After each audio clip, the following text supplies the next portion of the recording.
Here are a few different ways to put doors on cabinets. So we'll start off with the inset door, and let's say we want it flush with a door gap of 1/8 of an inch. That should be fine.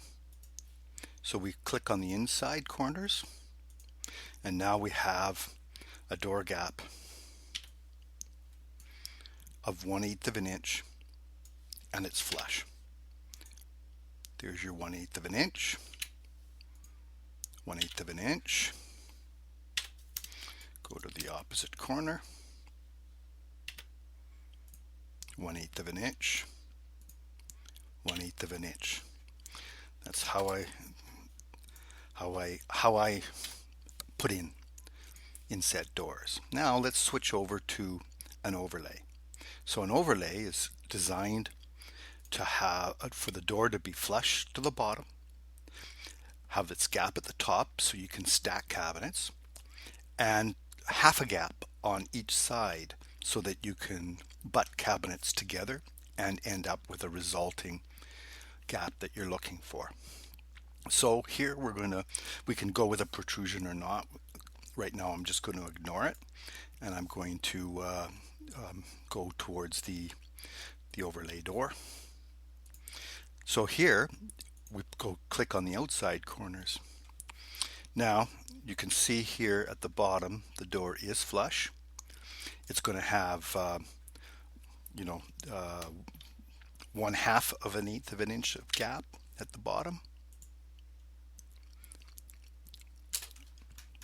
and it's going to have the full 1/8 of an inch at the top. Okay, that's for an overlay door. Another method is to use the drag. Now the drag method skips the door gaps and protrusions. It doesn't care.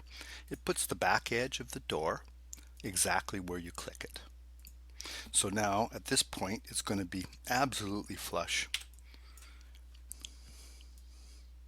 Oh,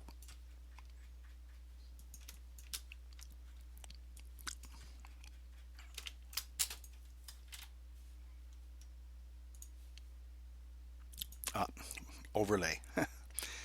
It's supposed to be the drag method here I wanted to use.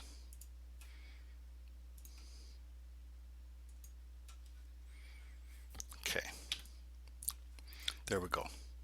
So it's flush right to the corners, and the adjacent corner flush right to the corners. So if you need to put a door somewhere else, you can use the drag method and use some construction points. A little tedious and perhaps, but it's a way of doing other things. Now you can also play, especially with American style cabinets with that have face frames. You can play with the inset door, and you can lie to it. You can say, okay, I want to go on the inside and I want a 3/8 gap, 0.375. So, but I want a negative one. I want it to overlay. And what I want to do is I want to bring it out forward. So we're going to have it protrude by the thickness of the door. So 0.75.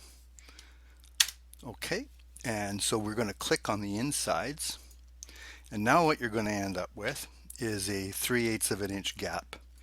Because we're using 3/8 of an inch materials, we got exactly 3/8 of an inch gap here, 3/8 of an inch gap here. I should change the units here, go to one more decimal place. Whoops, model info, missed it. We'll just kick up the units one more decimal point. That way when we're right, I was noticing we were slightly out. It's close enough. And the same goes at the top here. So visually you can tell that it's 3/8 of an inch, and it's 3/8 of an inch.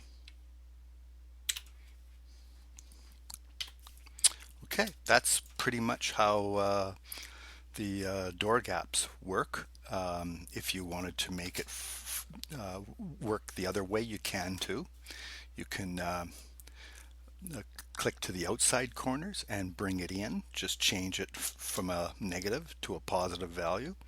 And instead of that, click on the outside corners and we'll put a gap all the way around that's even.